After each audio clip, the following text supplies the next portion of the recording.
C'était avant la propriété d'une société civile immobilière d'Italiens, comme il y en a des dizaines ici. Giuseppe Cibetta est le représentant des copropriétaires, l'ASIC, il nous emmène. Ces 3 hectares 3 appartiennent désormais à la collectivité de Corse, 272, c'est le numéro de la première parcelle publique de l'île de Cavallo. Limite, c'est la petite route que vous voyez en bas. C'est cette route qui arrive en bas jusqu'à la baie de Greco, qui est là.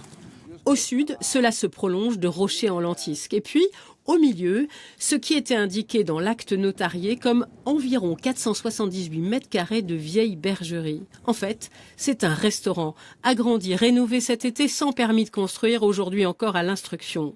Voilà donc la CDC, propriétaire d'un restaurant, au moins les murs. Car le fonds de commerce appartient depuis 2017 à une société où sont associés majoritaires Stéphanie Filippedou et Anthony Perrino, candidats acheteurs de la parcelle avant la préemption. Une association publique-privée pas vraiment préparée. Je ne sais pas quel est l'accord entre la région et M. Perrino, Olivier propriétaire. Pour nous, sont bons les deux. Pour nous, c'était intéressant de continuer avec un restaurant parce que c'est au service de l'île. Pour nous, c'est bon. Mais on ne sait pas, parce que jusqu'à maintenant, personne n'est venu à nous dire quels sont les projets, qu'est-ce qu'il faut faire dans l'avenir, on ne sait rien. Le flou est encore de mise sur le projet de la collectivité. À 2 millions d'euros, ça ressemble à une bonne affaire. En tout cas, c'est comme ça que l'avait négocié le promoteur qui la croyait alors pour lui. Dans ses bureaux parisiens, il nous répond « Comment a-t-il obtenu de la SCI des Italiens un prix si nettement inférieur au marché ?» Ce n'est pas une question d'argent. Ils m'ont vendu parce qu'ils adhéraient à mon projet. Ils adhéraient au principe que ce restaurant reprenne vie. Ils adhéraient au principe qu'on retrouve un lieu festif sur l'île qui était quand même jusqu'ici un petit peu triste. Et c'est vrai que j'ai fait beaucoup de négociations avec ces gens-là, qui sont devenus d'ailleurs des amis. Et quelque part, pour eux, c'était une sorte de succession.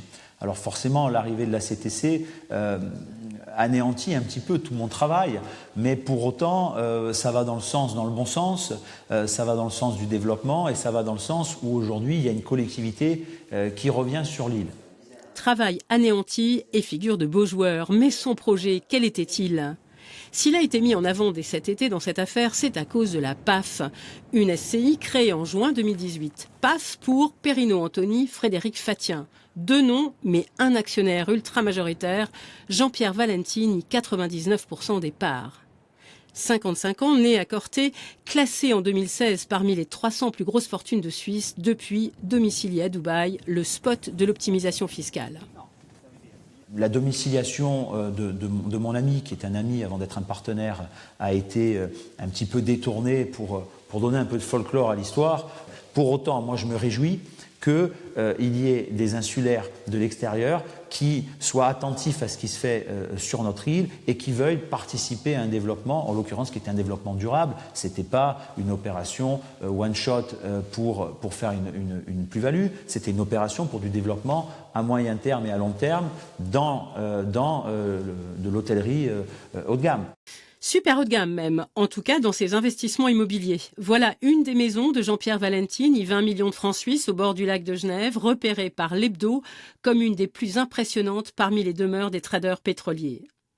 Car Jean-Pierre Valentini, jusqu'en 2016, était directeur général Afrique de la multinationale pétrolière Trafigura, impliqué en Côte d'Ivoire dans l'immense scandale du trafic de déchets Probokoala en 2006. Trafigura a toujours nié sa responsabilité. À la mairie de Bonifacio, comme à la collectivité d'ailleurs, la puissance financière de cet investisseur ne semble pas connue.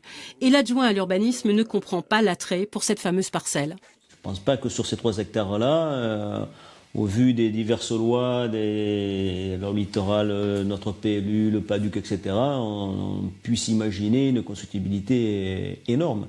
Alors que Marina di Cavallo, on avait un endroit qui est urbanisé puisqu'il y avait une résidence qui a été plastiquée, etc., où là il y avait un droit à bâtir qui était plus important à l'époque. Marina di Cavallo, c'est 7 parcelles explosées par Resistenza en 1992, achetées 5 millions d'euros par Anthony Perrino en attente de réhabilitation.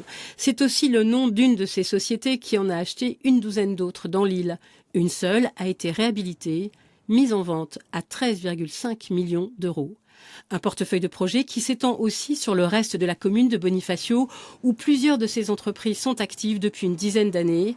De quoi absorber sans doute la préemption publique sur une de ces dernières affaires.